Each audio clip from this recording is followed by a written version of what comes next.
Please excuse the sun that's like blaring in my face, but I got a story time. So let me tell you about my crazy first day of work at the post office at my school. So to start off, I had a really horrible job experience last year working at like the dining services, and basically everybody was so incredibly uptight. Like if you breathed wrong, you would get written up. Very hostile environment, definitely not normal. Hated living there. I would be hiding in the bathroom. Like I felt like I couldn't sit down or I would get written up, and we'd be standing for 6 hours a day, like just constantly like restocking. It was at the grocery store at the school, and we were understaffed, of course, so that made it a lot worse and harder on us. But we would constantly have to restock, clean, work the cash register, and clean the coffee machines, take that completely down and apart. And basically everybody literally would just talk about how much they hated working there, like all the students. And I am glad I left whenever I did, because literally every time I walk inside of that grocery store, there's always a new person working there every single day of every single week. So that means people are quitting rapidly, because like they'll hide this stuff from you until you start working there. So be careful if you notice a job is always hiring, or if you notice a lot new faces there constantly and you're not seeing like any of the old people that used to be there. It means they're quitting and they're trying to replace them. So look out for that. And I also wouldn't recommend working at your college campus anyway, just because one, they don't pay students enough. Two, the students don't really have rights. And three, like most of the managers are going to be uptight. But luckily, my new job at the post office is not like that at all. So whenever I walked in there, like I had this kind of like premonition because of my old job. I was like, oh my gosh, like is everybody going to hate me? Like, am I going to get written up for like putting like the cart in the wrong spot, even though it's my first day? And everybody was chill. I was like, is everybody on something? Because ain't no way y'all are this comfortable with each other. And they were just that comfortable and chill. They felt like they could be themselves, which is a great thing when going to a job. People was kicking it in the corner of the desk. People was watching TikToks with the managers. People were talking about like their love lives and dating lives, like, hey, how's your girlfriend doing? Hey, da-da-da-da-da. And talking about movies and stuff. And I was like, this is allowed? And basically, whenever we got there, my manager was showing me how to modify the packages and basically how to sort them to go to like which dorm or which building and stuff like that. And it's pretty easy. It's just the hardest part of the job is just delivering things to the right places and not having to turn all the way around to go drop off something you forget. And also, it's like a heavy lifting job, because you're constantly bending like up and down to get packages and like put them somewhere. So that's basically the hardest part about the job. But basically, other than that, we just chill. And my manager, he came to me, he was like, hey, like, I get it, like, we're all human. The only way you can learn is if you make a mistake. Like, if it's a mistake, I'll call you, but it'll just be like, hey, like, you forgot to drop this package off. Like, we'll go ahead and you can do that whenever you come into work tomorrow, or I can just deliver in the morning myself. But hey, just be more careful next time. And he said, you're going to be more harder on yourself than I ever will. And I was like, wow, a manager that isn't horrible. And he was like, yeah, like, we're not strict around here. Like, I don't really care like what you do, as long as everything gets done by the end of the day, by closing. And if it doesn't, we'll just deliver it tomorrow and just call it a day. It is what it is.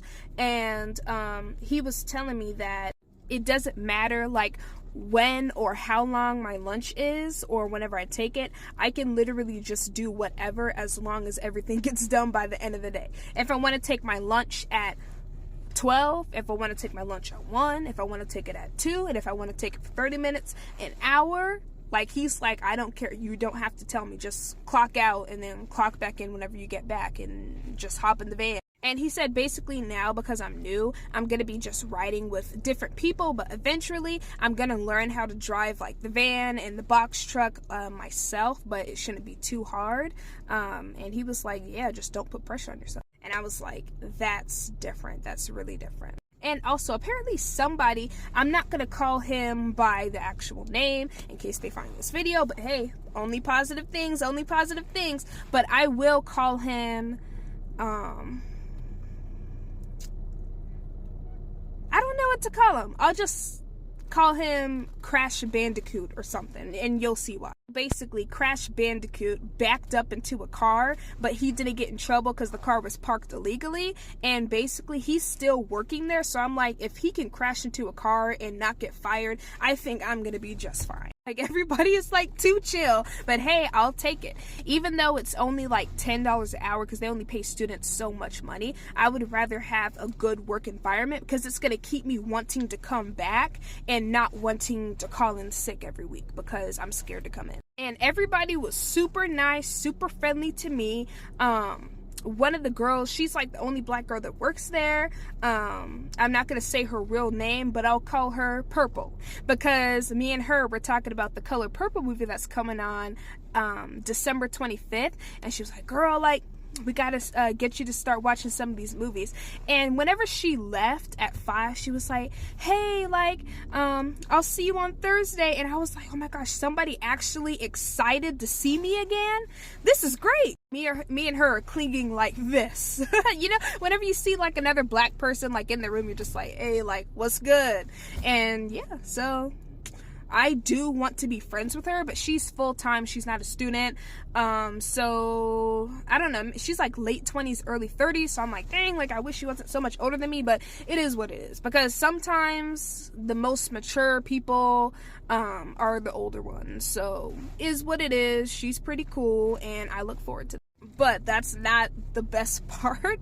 So I got paired with somebody and I'm gonna call him Country because that's what he is. He's from Texas, the heart of Texas, and this dude is the most country person I have ever met in my entire life, and in a positive way. He is his own personality. Just from that, I'm getting Big Brother vibes because me and him was kicking it in the van delivering packages, and I gotta tell you guys some of the crazy stuff he told me. So starting off, Country, he says that he hunts his own animals. So if you're squeamish, I would like skip this part by maybe 30 seconds just to be safe, but I'm gonna make it quick. So basically he hunts pheasants, ducks, quails, snakes, rabbits, and deer, and he hunts about like 6 deer a year, and he said that that gives him 300 pounds of meat. And he also used to be a butcher, and he also makes jerky with it. And I was like, man, you must save so much money. He was like, yeah, I do, because I make everything myself. And to be honest with you, whenever he said butcher, I was like, that's the starting job for every SK, my true crime people, but he's chill, unless that's what they want you to think. But he's chill. Plus, he graduates next month, so I'll be fine.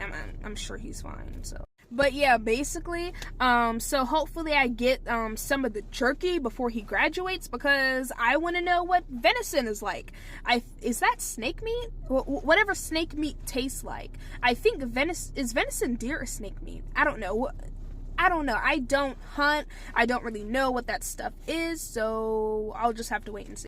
And he was telling me some crazy conspiracy theories that I'm not going to get into because it was crazy and I'm not trying to get taken down by TikTok. But basically, it was just hospitals stuff, theories. And so I would recommend looking that up yourself because it is some crazy stuff, and also election stuff, politician stuff. So I would look into that because I was like, are you a detective in your free time? He was like, no, I just like being informed. I was like, I know that's right. Also, we were like laughing because some of the girls on campus were wearing like skirts, but it was so breezy. And it's not skirt weather, honestly. And basically the skirts were lifting up. We could literally see their butt cheeks. And we were just laughing like, what are you doing? And he was laughing. He's like, I've seen girls like pull down their skirts 3 to 4 times. And I was telling him, I was like, the moment that you decided you had to pull your skirt down the first time is the moment that you gave up. Like, just don't wear skirts in windy weather. And I know we want to be cute, but to be honest, what I do is I just wear tights under it, because like I know you can feel that breeze. I know you can feel it, and I hate feeling it, and I know you do too. That's why you're pulling your skirt down. But anywho, continuing on with what he said, we were talking about dogs and dog breeds, and I told him that I was looking to adopt a dog in the future, and he was giving me like some recommendations for like shelters and stuff like that. So I looked into it. He was also recommending me like apartments and townhouses like in the city to live in instead of like living on campus. And so I was like, dang, you got me the whole hookup. Like, okay. So whenever we were driving, we were passing by the football team because they were practicing outside, and he was asking me, he was like, what do you think about the football team? And I was like, honestly, they suck, because we lose every single year. Like, those practices are doing nothing. And he was like, well, why don't you stick your head out the window and tell them that? I was like, no, I'll think it, but I would never say it. Like, trying to get me in trouble, like, no thank you. And also, like, I don't know, he was like teasing me a little bit. Whenever we were like pushing the carts that had the packages on top of them, he was like, well, like, you gotta like learn to do this on your own. And he saw me struggle with the cart. I kept crashing into stuff, and he just watched me and laughed. So literally, and also he kept walking in front of the cart, so I kept running over his ankles on purpose. Kind of on purpose, but no. And then he kept turning around and looking at me and then laughing. I was like, yeah, like, if you don't want to help me, move out the way, or else I'm gonna run you over. Like, it is what it is. So just big brother vibes from that, like, already. And then today I spent the whole day with my manager, and he's literally like my work dad. Like, the first thing is, I don't know if I hit like a curb or something or ran over a nail. Like, I don't, you know, drive that fast to be hitting curbs at high speed, so I don't know what happened. But basically my tire pressure is low, and I think I have a flat tire because it just goes down really fast. So I was telling my boss, my manager, and I was like, hey, like, yeah, like, I have a low-key, like, a flat tire because, like, the air pressure is super low in my car, and, like, I don't know what's going on. And he was like, oh, well, you know, we got pumps here, right? And he's like, well, if you bring your car to the front of the building, I can fill it up for you. And I was like, oh my gosh, really? And then he was like, yeah, I got you. And I was like, thank you so much. And so him and my work crush, I'm gonna call him Dacker Montgomery, because that's what he looks like. Because those eyes that Dacker Montgomery has, he's the guy from Stranger Things that played Billy. Sorry if I'm pronouncing the name wrong, but you know who he is. And those eyes that basically whenever he stares at people like a puppy dog in love, some people are like, oh, he's just high, but no. It's that look. That's exactly what my crush's face and eyes looks like. And so he basically came outside. I posted another video about it. So the one on the left in the red shirt is my crush, and then the one on the right is the manager. And yeah, basically they were just someone was staring at me, but basically, like, they filled up my tires and took care of me. Super cute. And basically, like, after it was done, I just went back to work. And then whenever I went on my lunch break, and I came back from, like, getting some chicken nuggets, the tire pressure said it was low again. I was like, you gotta be freaking kidding me, because I'm going to the Ray concert next week. I'm like, I can't miss this. I don't care if I have to take a train. I don't care if I have to Uber there. I'm going to be there, because I'm like, I already spent, like, so much money on the hotels, the concert, the tickets, the everything. Like, come on now. So my dad's coming tomorrow to check my tires. Hopefully he gets the rim for the spare, because he'll probably just have to change the whole tire. Because I'm like, I'm grateful it's happening now rather than me being on the way to the concert that is happening, but it's still annoying. Plus, how am I gonna get to work without a car? So yeah, I got to know, like, a little bit more about people, spent more time with people, like, at work, because some of the people that were there on Tuesday were gone today.